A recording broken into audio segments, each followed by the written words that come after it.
Hello humans! Today we're going to be talking about a single specific minute of one song from Bo Burnham's 2021 special Inside. Now for anyone who hasn't seen Inside, you should probably just go borrow someone's Netflix password and watch it. There's a reason why Slate magazine called it one of the most sincere artistic responses to the 21st century so far, and there's a reason it won 3 Emmys. Inside is something different, something new. But by this point, most of you already know that. A lot has been said about this work already, so I'm not going to critique it as a whole. Instead, I'm going to focus on just about a minute of it, namely Socko's verse in the fourth full song of the hour, How the World Works. Now, I can't include the clip here, or the YouTube algo will strike me down with righteous ferocity, but there's a link in the video description for you. Luckily, Socko had a pretty open schedule this week and was able to stop by and sing his verse for me. Take it away, Socko. The simple narrative taught in every history class is demonstrably false and pedagogically classist. Don't you know the world is built on blood and genocide and exploitation? The global network of capital essentially functions to separate the workers from the means of production, and the FBI killed Martin Luther King. Private property's inherently theft, and neoliberal fascists are destroying the left, and every politician, every cop on the street protects the interests of the pedophilic corporate elite. That is how the world works. That is how the world works. So that's a lot of ideology in just over a minute. But the question remains, was Socko right about how the world works? To get an answer, let's break this verse down point by point.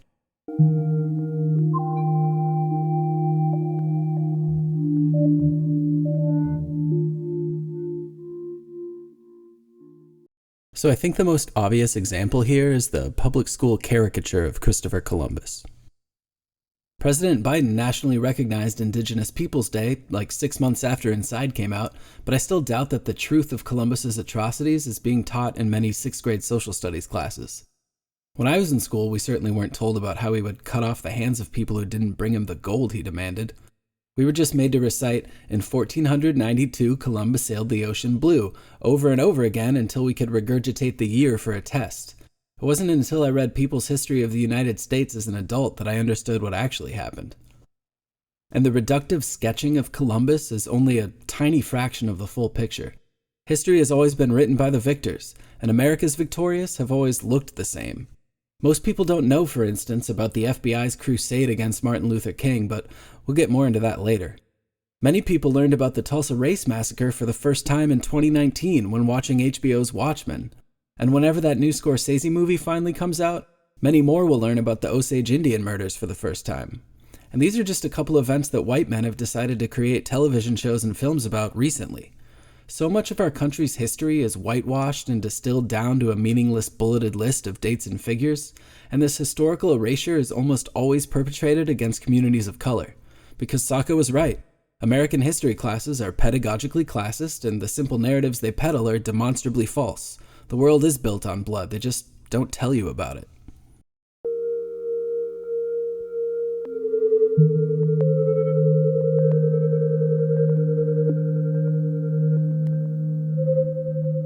Alright, so here Socko is talking some pretty classic Marxist theory. I'm not going to dive too deeply into Marxism here because that would be a whole video series of its own, but let's just quickly familiarize ourselves with some basics. What Socko refers to as the global network of capital, Marx would have called the capitalist mode of production. Again, we're painting with a wide brush here, but in a sentence, the main characteristics of the capitalist mode of production are private ownership of the means of production and the extraction of surplus value by its owners to accumulate capital. Let's break this down to its parts.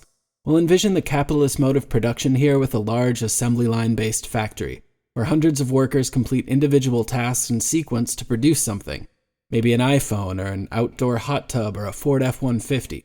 It doesn't really matter what it is, just that something is being produced to be sold. Now the workers don't own this factory. An individual capital owner, or more likely a corporation of capital owners, does. And to create surplus value or profit, the corporation that owns the factory is going to sell the product the workers produce for significantly more than they paid the workers to produce it. And this profit doesn't go back to the workers, but to the owners. The owning class accumulates capital from the labor of the workers, who themselves get nothing but an hourly wage that doesn't accurately reflect the worth of their labor. The money that the factory owners have put into paying their workers is made back and then some by the sale of the product. And with that surplus value, they can build more factories, allowing them to accumulate more and more capital, while the workers' wages never change. The workers are kept separate from the fruits of their own labor, from the means of production. Marx's proposed solution to the exploitative nature of capitalism was cooperative or social ownership, where surplus value isn't simply pocketed by an upper class of capitalists, but redistributed to society as a whole. And boom, that right there, my friends, is socialism. Socko was undeniably right here. Wage labor under capitalism is inherently exploitative. Seize the means.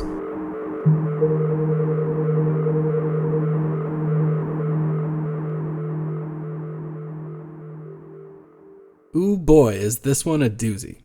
So I gotta say right off the bat that there is no definitive proof for this statement, but there's a hell of a lot of evidence.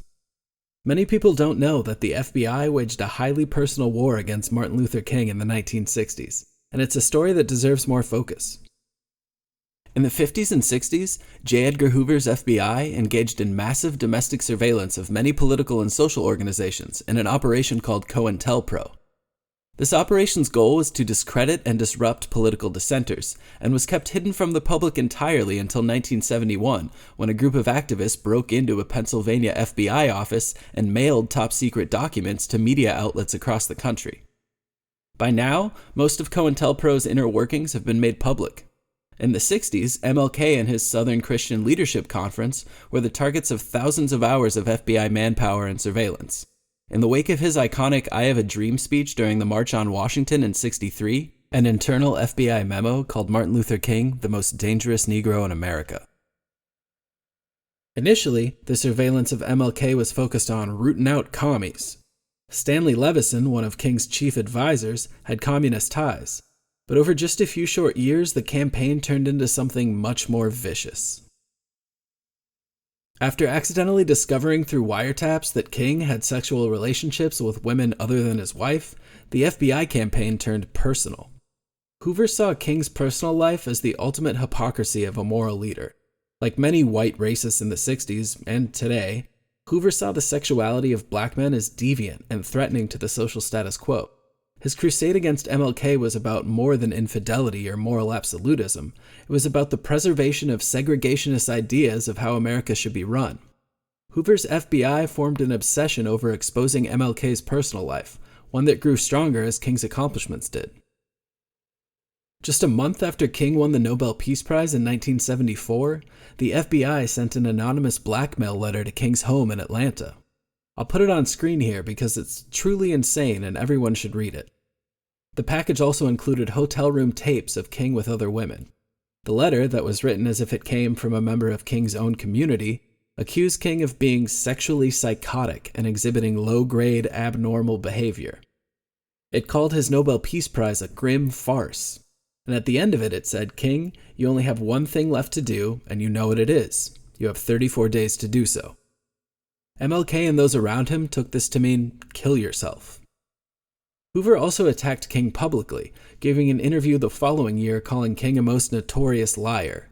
King responded in an interview of his own, calling out Hoover and the FBI for not making a single arrest on any of several high-profile civil rights cases. The FBI was furious. Up until 1967, King was in good standing with current President Lyndon B. Johnson, largely because of his silence about the Vietnam War. But by April 4th of '67, King's conscience got to him, and he gave a speech in New York railing against the war and calling out America's priorities.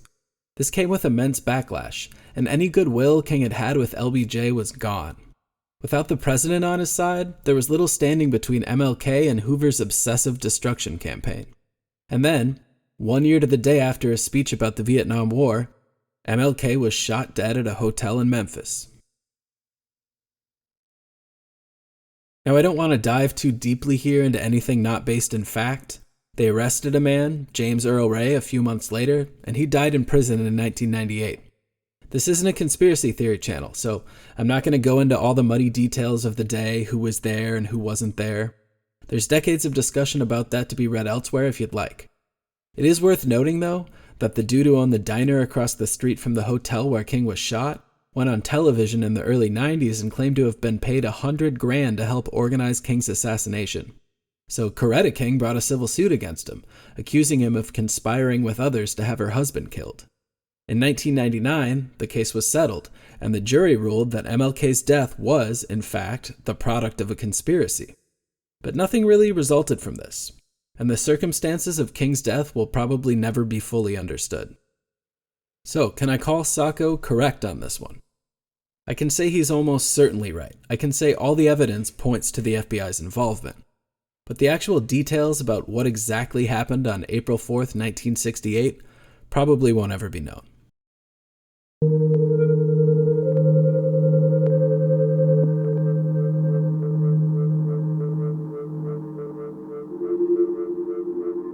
Alright, so for this line, Socko is referencing French philosopher Pierre-Joseph Proudhon, who amongst other things will always be remembered as the father of anarchism. Socko is well versed in anti-capitalist ideology. Proudhon was a contemporary of Marx, and the two had a strained relationship, agreeing on some things and disagreeing on others. Proudhon's assertion that property is theft ended up driving a philosophical wedge between himself and Marx, and there's a preserved correspondence of the two of them debating this idea. But as interesting as all that is, I'll save it for another time. First, let's talk about what exactly Proudhon meant when he said that property is theft. The concept of private property and the morality therein is a subject that runs pretty deep, so I'm once again going to be painting with a pretty wide brush here. It's difficult to talk about this stuff without breaking things down to their core meanings, so let's first take a look at the word property. In this context, Proudhon isn't talking about personal property, but productive property. Property like land, which can be used to farm commodities or can have a factory built on it that can be used to make things like iPhones or outdoor hot tubs or Ford F-150s. What Proudhon called private property, Marx would have called the means of production. The same exploitation of the working class by capital owners that we talked about a bit earlier applies here. But Marx and Proudhon had some disagreements about how to fix this exploitation. Proudhon, like John Locke before him, asserted that by laboring to produce something, one has therefore proved ownership of it. I made this, so it's mine. Proudhon saw the main issue with worker exploitation under capitalism as a theft of something rightfully owned, hence, property is theft. Marx saw the main issue of worker exploitation under capitalism not as theft, but as force. The unfairness came from the fact that capitalist society created a system in which workers were forced to labor to survive, without reaping any of the capital benefits of their labor. So, call it what you will. Seize the means, property is theft. For Socko's purposes, they're one and the same. Socko's saying, fuck capitalist exploitation. This is how the world works, but it doesn't have to be.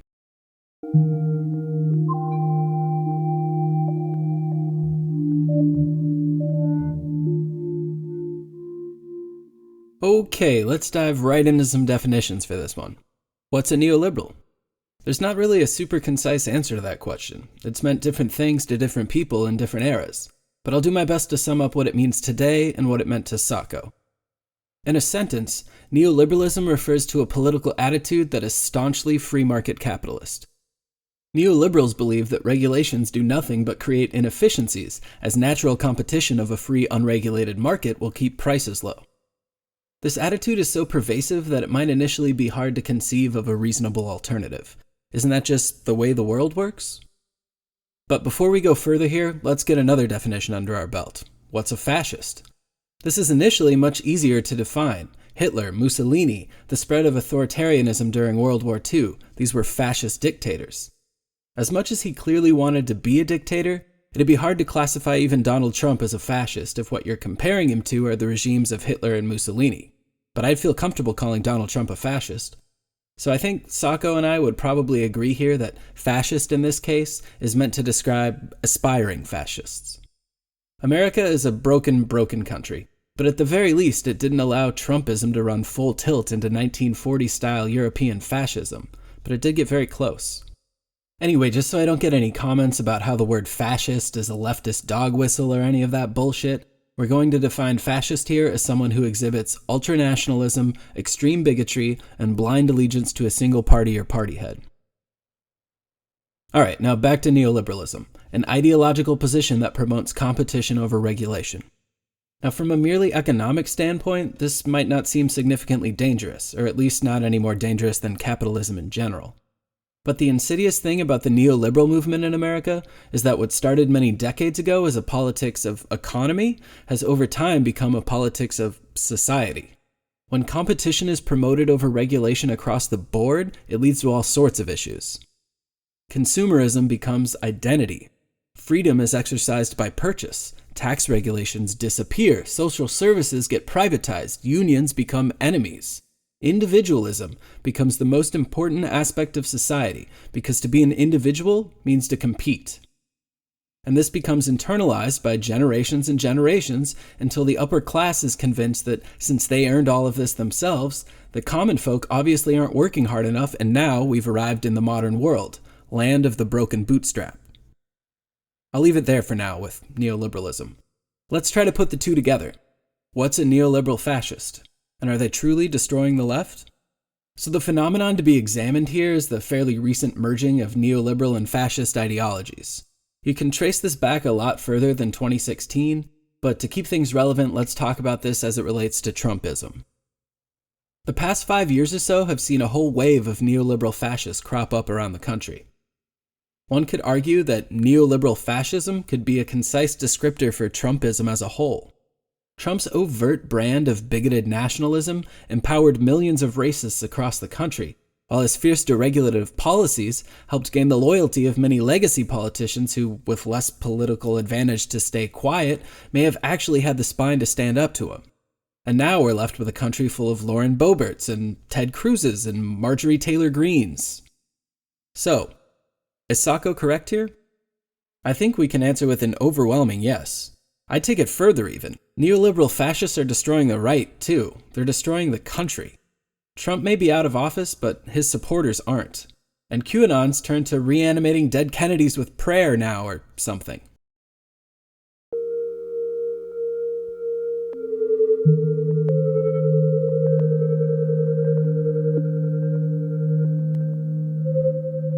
So, I didn't write anything for this. It would be impossible to prove. My notes on this part just say, and I'm quoting myself here, let's just do a slideshow of Epstein with various politicians set to a Chopin nocturne or something. So, here's that.